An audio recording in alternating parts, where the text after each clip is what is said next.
Hello, YouTube. I've just this second got home from work, in which I took one of my clients to see Prometheus, the new Ridley Scott movie, which is sort of, kind of, perhaps, maybe a kind of prequel to the original Alien movie.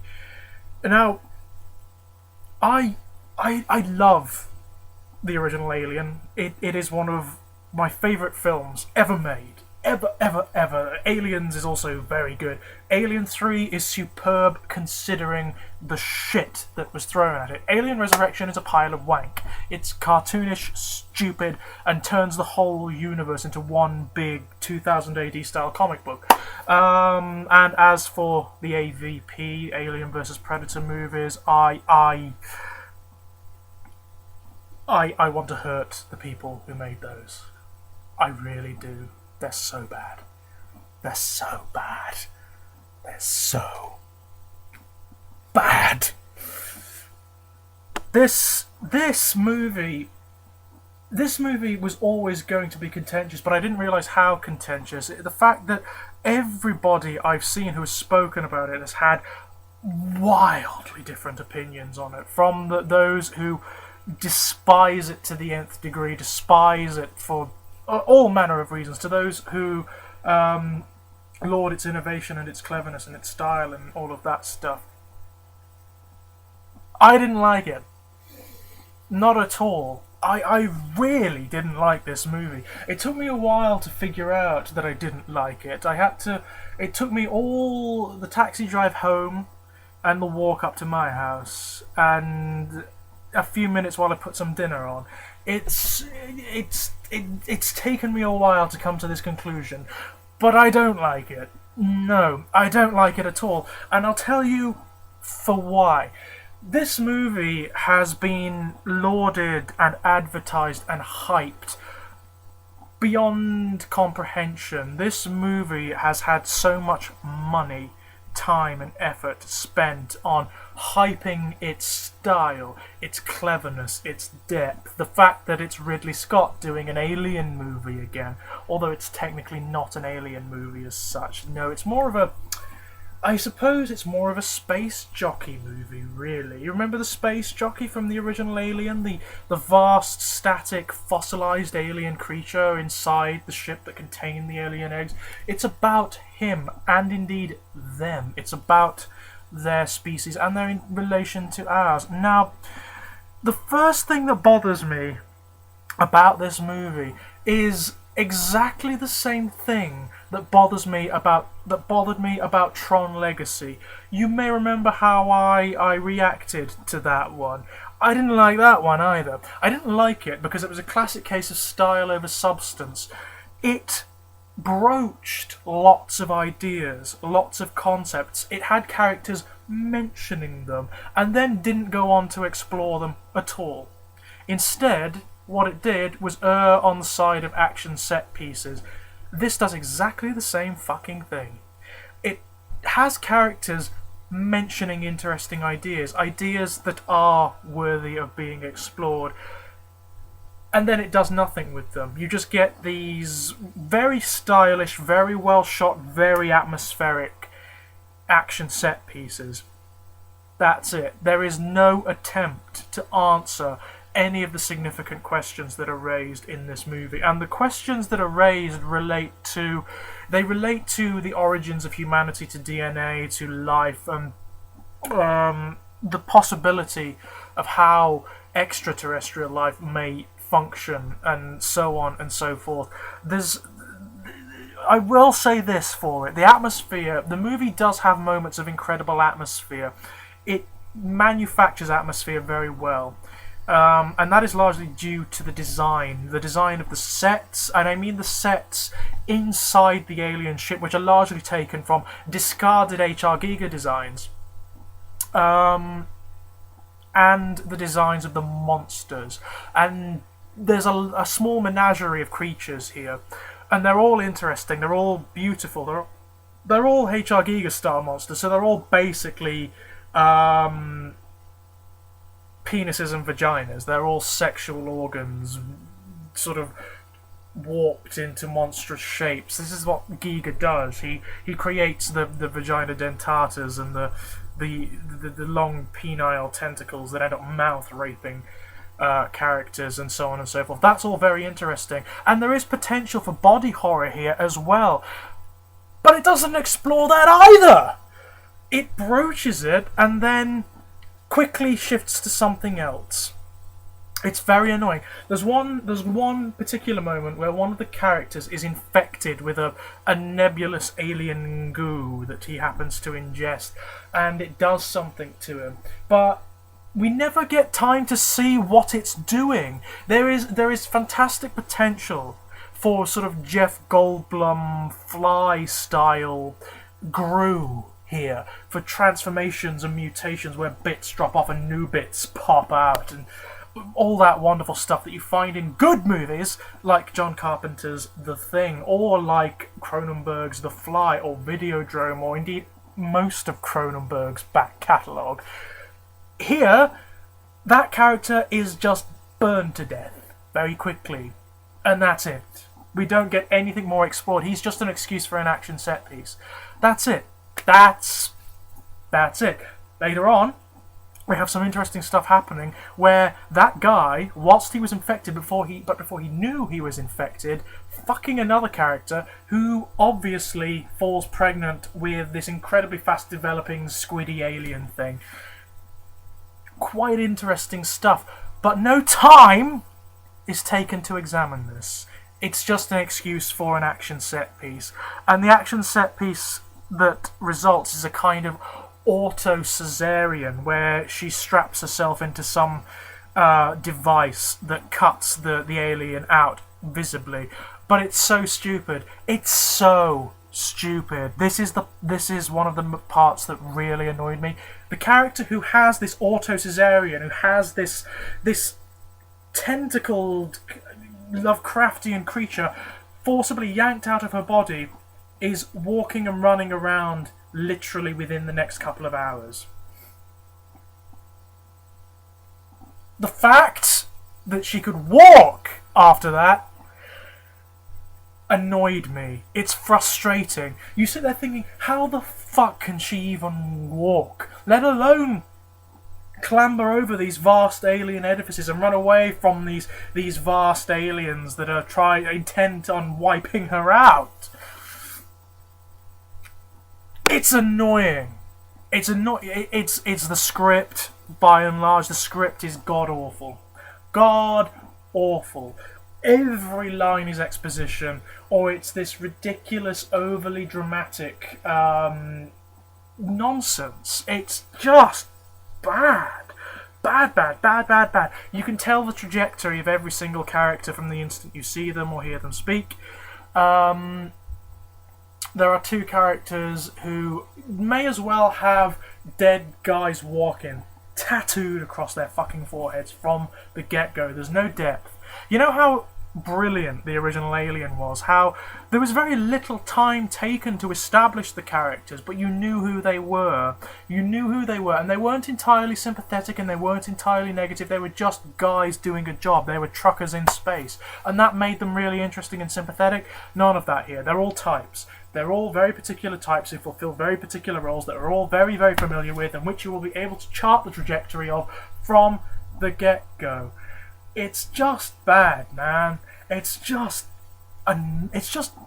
kind of stuff you'd expect from a bad Twilight Zone episode or a bad Outer Limits episode. That's what this is. That's what this movie is. It's a really big budgeted, very bad Outer Limits episode. Oh, you know what? Fuck the human. The human characters are the reason why this fails. The human characters are god awful. Charlize Theron's character, I didn't believe for a second, because Charlize Theron's acting in this is dreadful. It's utterly dreadful. Noomi Rapace's pseudo-Christian scientist type character, I didn't believe for a second. Just terrible. The only good acting in this comes from the saving grace, the wonderful, the brilliant Michael Fassbender. And if this movie had focused on him, Fassbender is basically the equivalent of Bishop or Ash in the other films. He's an android, and he's really interesting. He's really interesting in this movie. He has all the best lines. He has the best story arc by far. His acting is superb. But the other actors and characters around him are so dreadful. They're so dreadful that his little chunk of the story just isn't enough. It's not enough to save this movie. Nor are the interesting things like the oleaginous, oily, transgenic goo that runs around inside the alien vessel that can alter life forms, transform them in hideous, hideous ways. All the beautiful, beautiful monsters. The monsters are great. I would have liked the movie to focus more on the interior of the alien ship and the menagerie of life forms and the things that can create life forms in there, rather than focusing on these fucking annoying human characters who are just dreadful. Guy Pearce is also in this movie. He is Wayland of Weyland-Yutani, the company that throughout the Alien movies, despite failing quite cataclysmically, are attempting to bring one of the aliens back to Earth or for military purposes and all that shit.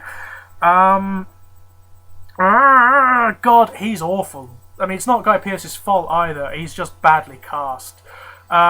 Wayland in this movie is old, and I mean like he's like pushing 110. He's supposed to be so decrepit that he's trying to find a way for these aliens to either halt his degeneration or to make him young again or whatever, to stop him dying basically. But the makeup, I don't know what they've done, but the old guy makeup they plaster around Guy Pearce, who isn't old obviously, is awful. It's awful. Good God, it's awful. It's like oh my God, it's bad. The effect is so awful, it's distracting. It's really distracting. Whenever he's on screen, all of the verisimilitude goes. It just dissipates. Any sense of reality that's created is gone. The fact that his story arc is so piss poor as well. Again, interesting questions about life, about death, about age, about meeting one's maker before one dies. But even that's not followed through. We actually get to see the engineer. They call them the engineers, the space jockey creatures. We get to see what they are, and they're very much like us. They are, in fact, they are us. There's a weird bit where they assess the DNA of these creatures, and we're descended from them. Yeah, we're descended from the space jockey creatures. But it doesn't explore anything about them. The one they find that's alive is just violent. It just kills everything in its path. And it's just, why? Why? Why is it doing that? I mean, even that, it could have been interesting. You know, it's the whole Lovecraftian thing of, yeah, there may be creators, there may be godlike entities out there, but they may be hostile to us. They may not give a shit about us, or they may hate us. They may think we're a mistake. That's interesting, but it doesn't explore that. It doesn't explore that at all. It just uses this alien, this human-like alien, to kill characters. Apart from Noomi Rapace, who can survive anything. She can survive being infected by an alien fetus. She can survive an incredible silica storm where all of these shards of jagged material are being swirled around in a tornado. She can survive anything. She can survive having this fucking alien thing inside of her and having it removed via automated C-section, and she can survive being knocked about by this fucking space jockey thing. There comes I kid you not, there comes a point following the cesarean scene, which is one of the few fairly well done scenes in the movie. Actually, the alien that's pulled out of her is really cool. It's really interesting. But following that, any scene involving that character becomes ludicrous. It becomes ludicrous. She should not be able to walk, but she sort of like stutters about like a semi-wounded action hero, occasionally clutching her chest and moaning. This movie is a lot. The impression of it for me is a lot worse because of its legacy, what it was advertised as, and where it came from. Ridley Scott has not made a good movie for years. That's no secret whatsoever. I don't think he's done a good movie since Gladiator, actually. But this subject matter is his. He made this. Him and Giger made this subject matter what it is, what it became. The wonderful, wonderful franchise. The stupendous movies that they became. He helped make that, and then he delivers this stupid, half-assed, patronising, condescending, rushed out the door piece of wank. It's just not impressed. Not impressed at all. I don't know whether it was rushed out to meet demand and it was half finished. It certainly feels that way. But it's one of those movies that suffers simultaneously from too much and too little. There's way too much going on, but too little of the individual elements for any of them to be interesting. What it should have done was pared away several story arcs, multiple characters, and focused on one thing. It should have focused on the central question that's asked at the beginning, which is, where do we come from? And who are we? And all of that stuff. That would have been fine. That would have been absolutely interesting and fine and dandy. Throw in a little bit of really cool body horror and you've got yourself a superb movie. Instead, you've got this. This, which is just disappointing. Disappointing on so many levels. It beggars belief. Another thing, this movie is hamstrung. It's compromised massively because it's obviously an attempt to set up a franchise. It's obviously an attempt to set up a franchise. There is going to be a sequel to this movie, probably several. And I don't know, maybe the next movie will be more coherent, but this movie is hamstrung by it. All the questions it broaches, it doesn't, let alone answering, it doesn't even explore. None of the characters are interesting. You don't give a shit when they die. None of the concepts are explored or followed through enough. The atmosphere is okay. It's fairly tangible at moments, but isn't enough to carry the movie. It's a disappointment.